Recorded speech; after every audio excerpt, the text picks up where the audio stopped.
তুমি আমাকে মারবে, কিন্তু আমার ভাবনাগুলো কি মারতে পারবে? মৃত্যুর চোখের দিকে তাকিয়ে জীবনের শেষ মুহূর্তে চে গুয়েভারা এই কথাগুলো উচ্চারণ করেছিলেন যে আজ তিনি চিরকালের জন্য নীরব হয়ে গেলেও তিনি যে আদর্শ শুরু করেছেন তা কখনো শেষ হবে না।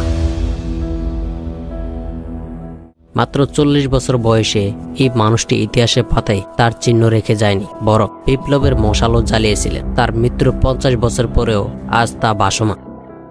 15 বছর বয়সে তাকে রাজনৈতিক পদ দেওয়া হয়েছিল। চে গুয়েভারা কলেজের সমাবেশে যোগদান করেছিলেন। তিনি বলেন, যাতে পুলিশ আমাকে মারধর করে বের করে দিতে পারে।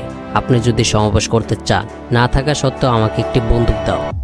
এই দেশকে আমেরিকার পুতুল সরকারের কবল থেকে মুক্ত করতে হবে।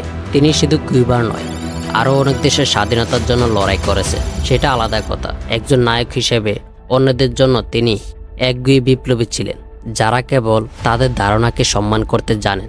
এবং এমন কিছু দেশ আছে যেখানে চে গুয়েভারা কিউবা দখল করার পর কিউবাকে শাসন করতে চেয়েছিলেন। কাস্ত্রো তার বাকি জীবন শুধু একটি দেশকে স্বাধীনতা প্রদানের মধ্যে সীমাবদ্ধ ছিল না, বরং তিনি এই পৃথিবী থেকে পুঁজিবাদকে উচ্ছেদ করতে চেয়েছিলেন, যার জীবনের একমাত্র উদ্দেশ্য ছিল বিপ্লবকে বাঁচিয়ে রাখা।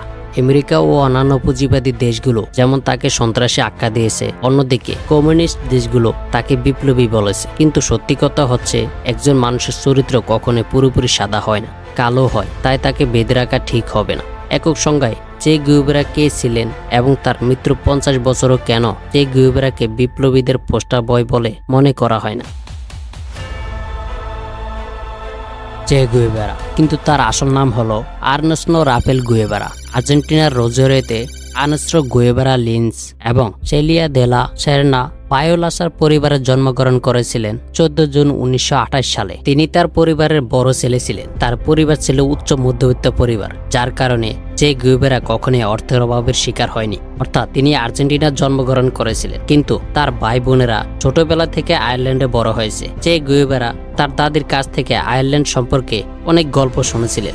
চে গুয়েভারা আয়ারল্যান্ড সম্পর্কে এতটাই পড়েছিলেন যে তিনি সেখানে থাকতেন না। কেবল এটিই নয়, চে গুয়েভারা পড়তে খুব পছন্দ করতেন। খুব অল্প বয়সে তিনি তার বাড়িতে একটি একটি করে 3000টি বই পড়েছিলেন। অনেক বৈজ্ঞানিক পরীক্ষা নিরীক্ষা করতেন। তিনি নিজের বাড়িতে অনেক রাসায়নিক পরীক্ষা নিরীক্ষা করছেন। তবে আশ্চর্যের বিষয় হলো, হাঁপানি থাকা সত্ত্বেও তিনি ছিলেন একজন চমৎকার ক্রীড়াবিদ। সাঁতার, ফুটবল, শুটার, সাইকেলিস্ট ইত্যাদি। তিনি কেবল একজন জাতীয় স্তরের খেলোয়াড় ছিলেন না বটে। 12 বছর বয়সে চে গুয়েভারা তার বাবার কাছ থেকে শিখেছিলেন কিভাবে দুর্দান্ত দাবা খেলতে হয়। খুব অল্প বয়স থেকেই চে গুয়েভারা কবিতা এবং রাজনীতিতে খুব আগ্রহী ছিলেন, যেটি তিনি পাবলো নেরুদা এবং জন এর ওপর বই লিখেছিলেন।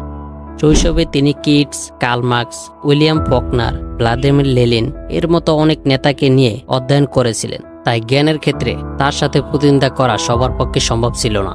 এইসব বিষয়ে তার গভীর আগ্রহ ছিল। তার গভীর আগ্রহের জন্য তিনি একজন আশ্চর্যজনক ব্যক্তি হয়ে ওঠেন।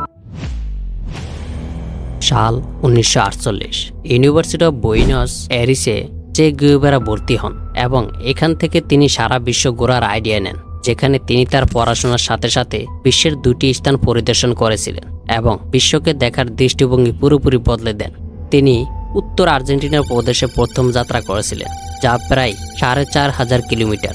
আশ্চর্যের বিষয় হলো, চে গুয়েভারা তার জীবনের প্রথম ভ্রমণ করেছিলেন সাইকেল দিয়ে। তার প্রথম ভ্রমণের পর কিছু সময়ের জন্য চিকিৎসা সহকারী হিসেবে কাজ করেছেন। কয়েক বছর পর তার দ্বিতীয় ভ্রমণে তা প্রমাণিত হয়েছে যে চে গুয়েভারা এর জীবনের সবচেয়ে বড় টার্নিং পয়েন্ট।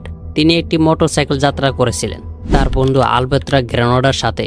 1952 সালে প্রায় 8000 মাইল ভ্রমণ করেছিল এবং তারপরে তার জীবন এবং তার চিন্তাধারা চিরতরে পরিবর্তন হয়ে যায়। তিনি অনেক দেশ ভ্রমণ করেছিলেন, শহর থেকে শুরু করে গ্রাম পর্যন্ত অনেক কিছু শিখেছে এবং জেনেছে। কিন্তু একটি জিনিস যা গভীরভাবে রেখেছিল তা হলো পেজেন্টস, ফার্মার্স অ্যান্ড পুয়ার্স, গরিবদের অবস্থা। কয়েক বছর জন্য প্রচন্ড গরমের মধ্যেও মানুষগুলোকে ক্ষুধার্ত হয়ে কাঁদতে দেখেন। এই সব কিছু তার পুরো যাত্রা সময় তার সাথে থাকা ডায়েরিতে লিখে রাখতেন এবং দিনে দিনে তার অভিজ্ঞতার কথাও লিখতেন। পরবর্তীতে চে গুয়েভারার এই সমস্ত তথ্য পাওয়া যায় দ্য মোটরসাইকেল ডায়েরিজ থেকে, যা পরবর্তীতে নিউ ইয়র্ক টাইমসের বেস্ট সেলার হিসেবে হয়ে ওঠে। 2004 সালে একই নামে একটি চলচ্চিত্র তৈরি করা হয়েছিল, যেখানে চে গুয়েভারা পুরো মোটরসাইকেল যাত্রাটি দেখানো হয়েছিল।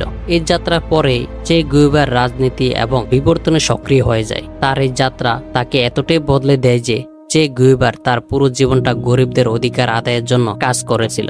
মোটরসাইকেল দিয়ে ভ্রমণ করার সময় ল্যাটিন আমেরিকার দেশগুলোর জনগণের দুর্দশা সম্পর্কে অবগত হন। তিনি একটি নতুন চিন্তা নিয়ে ফিরে এসেছিলেন।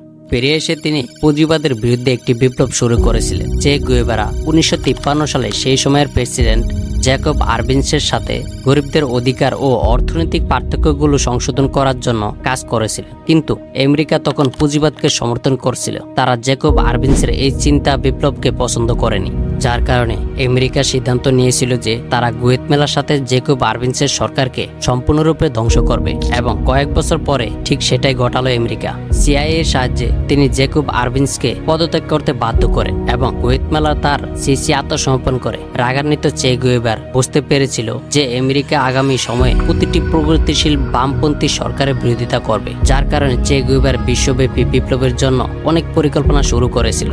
এবং এই বিপ্লবটি গুয়েতমালা থেকে শুরু হয়েছিল, যেখানে চে গুয়েভারা আমেরিকাকে একটি পাঠ শেখাতে চেয়েছিল। যারা অসন্তুষ্ট ছিল আরবেন্স এই সরকারকে ক্ষমতাচ্যুত করে, কিন্তু সেই সময় চে গুয়েভারা একটি রাজনৈতিক দল না থাকার কারণে চে গুয়েভারা শেষ পর্যন্ত গুয়েতমালাকে বিদায় জানাতে হয়েছিল। যদিও গুয়েতমালাই ছিল সেই জায়গা যেখানে আর্নেস্টো রাফেল গুয়েভারা থেকে চে গুয়েভারা নাম পেয়েছিলেন চে গুয়েভারা।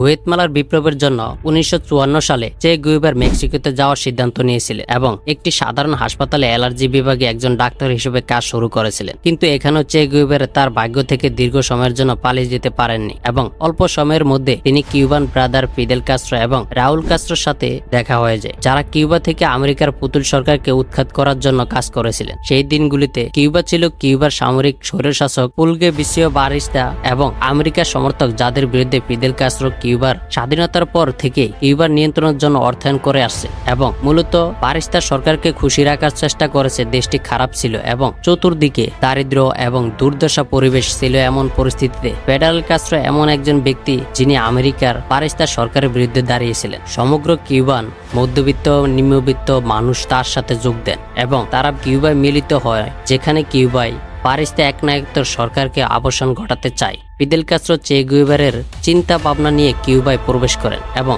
কিছু না ভেবে তিনি চেতে পরিণত হয়।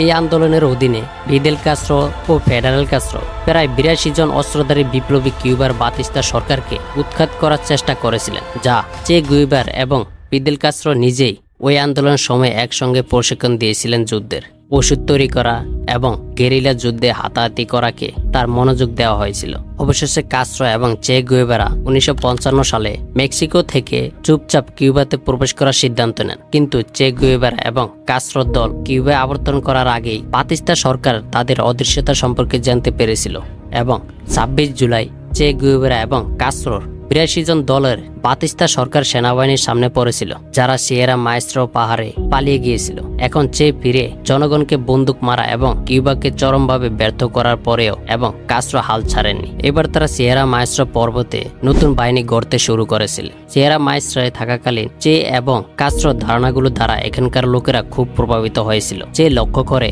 যে এখানে শিশুদের জন্য কোনো স্কুল নেই, বিদ্যুৎ নেই। সিয়েরা মায়েস্ট্রোর মানুষ 40% বেশি শিক্ষিত ছিল না। খাবারের সমস্যা দূর করার জন্য এখানে বেশ কয়েকটি কারখানা খোলেন। যুদ্ধ ছাড়াও চে এখানে অনেক স্কুল খোলেন। একজন ডাক্তার হওয়ার কারণে তিনি এখানে স্বাস্থ্য ক্লিনিক খোলেন, যার ফলে মানুষ বিশ্ব থেকে বিচ্ছিন্ন বোধ করতে পারে। সেজন্য তিনি সমস্ত তথ্য পেতে থাকেন। এইসব করার পরে মানুষ তাকে মহিষী হিসাবে বিবেচনা করতে শুরু করে এবং এখানে যখন কিউবায় ফেডারেল সরকার গঠিত হয় তখন চে তার বিরোধিতা হয়রানি করতে শুরু করে। চে যে কাউকে সন্দেহ করত সে তাদেরকে মেরে ফেলবে, তাদের হত্যা করত এবং তার কোনো প্রমাণ রাখত না। দীর্ঘ সময় ধরে নিজেদের এবং তাদের বাহিনীকে পুরোপুরি প্রস্তুত করার পরে কাস্ট্রো এবং চে ধীরে ধীরে বাতিস্তা সরকারের বিরুদ্ধে তাদের হটকারিতা নিবন্ধন করতে শুরু করে। ওই পাহাড়ে অবস্থান করে চে তার বাহিনীকে গেরিলা কৌশলে এতটাই পারদর্শী করে তোলে যে এমনকি মার্কিন বিমান বাহিনীও কিছু করতে পারে না তারা একসাথে মার্কিন যুক্তরাষ্ট্র এবং বাতিস্তা সরকারের পরাজিত করতে শুরু করেন, কারণ মার্কিন যুক্তরাষ্ট্র সর্বদা কিউবার উপর